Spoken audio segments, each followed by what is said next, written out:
I was always a dreamer.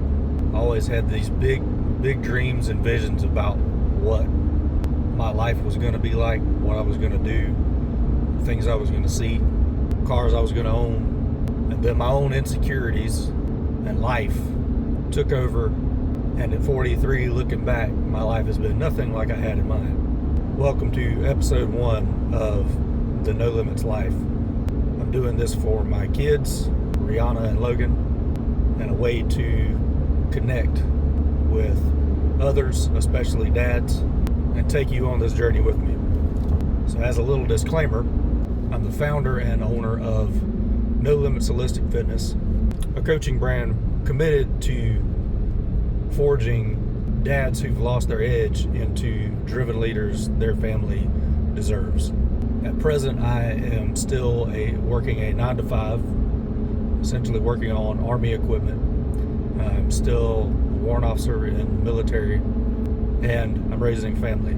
So currently the easiest location for me to film longer form content is in my truck. So locations may differ from week to week, and on this show we're going to cover everything from basically everything that makes me me, lessons I've learned, things that I've experienced along my life, my nearly 43 years of life, from fitness to personal development to relationships, basically everything I can pour into my kids and anyone else who would benefit from it. Probably try to bring on some guests, some experts in the field, people who I have interacted with over the years that have incredible stories in their own right, and we're gonna have a lot of fun. How did I get here? Coming up, I was the skinny kid.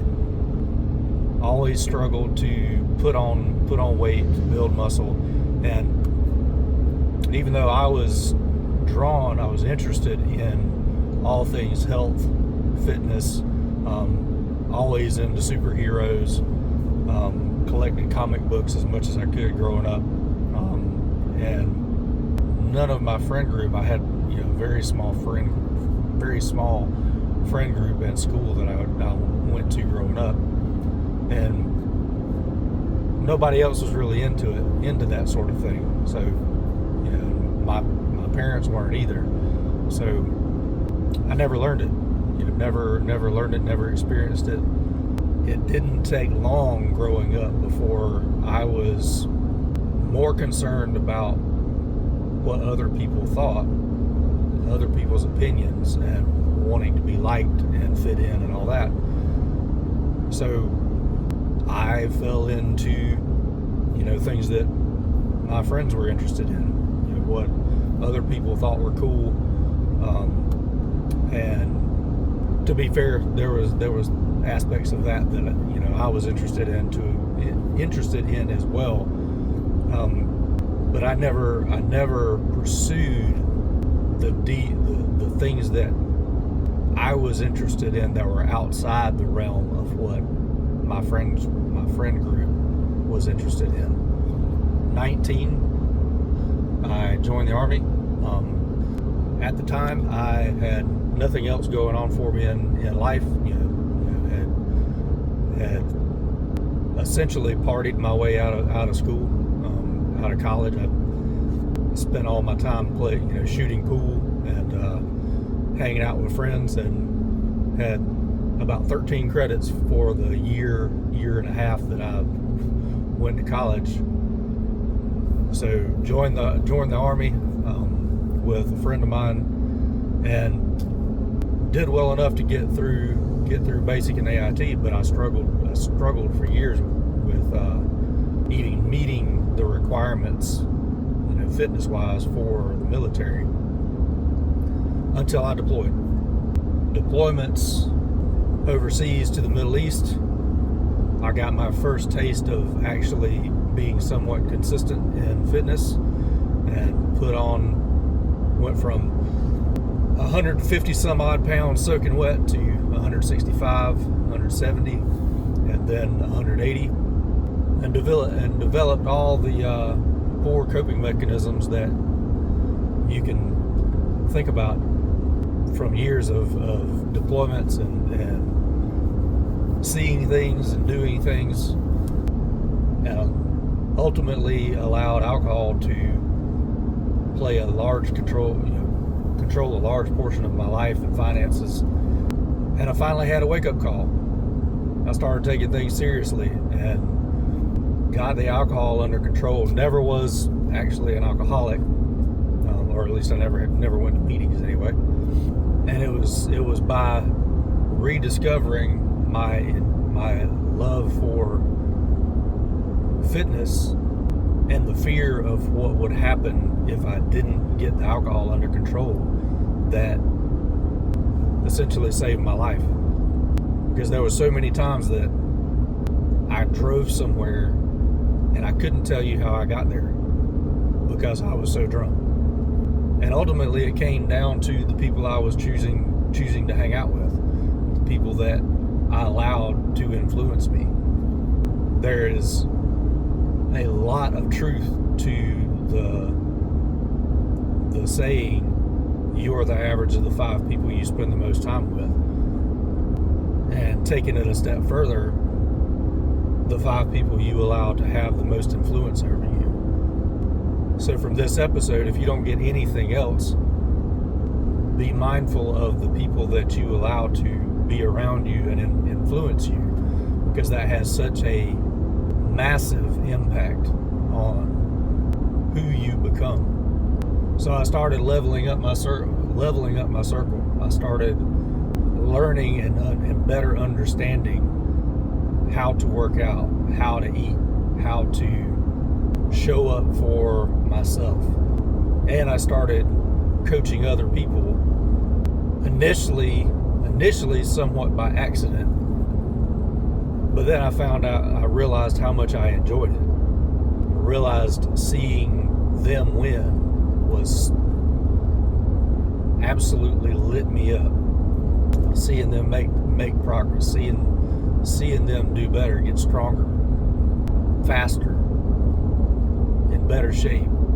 So I launched No Limits Holistic Fitness. Because if you strip back everything about life, you remove all the pressure, you remove all the things. What makes a great life is to string more days together doing the things that light you up, the things that you're passionate about, the things that you lose yourself, especially in service for others. Because at the end of the day, we are social creatures at our core. We all, at our base level, crave connection, crave being loved, being appreciated, being respected. We crave community. And the more you're able to give of yourself, showing up as the best version of you, and share that with the world, the more fulfilled your life truly becomes. And it becomes significantly easier when you stay true to who you are as a person, when you stay true to the goals and dreams you have at your core. They don't have to matter to anyone else.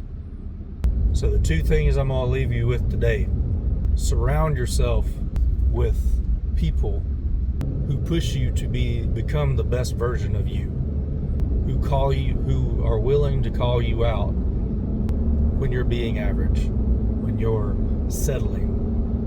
People that will remind you of the goals, dreams, and vision that you have for yourself, who don't make fun of those things, who don't belittle you for having those things. And secondly, take the time to not just dream, but create the ultimate vision of your life. It will likely change and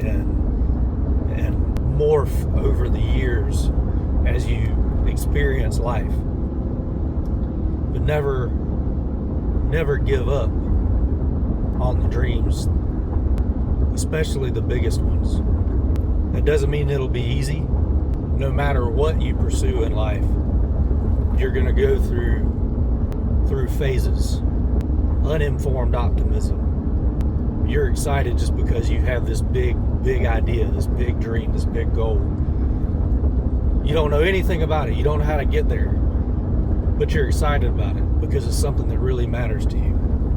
You'll start learning what it actually takes to get there.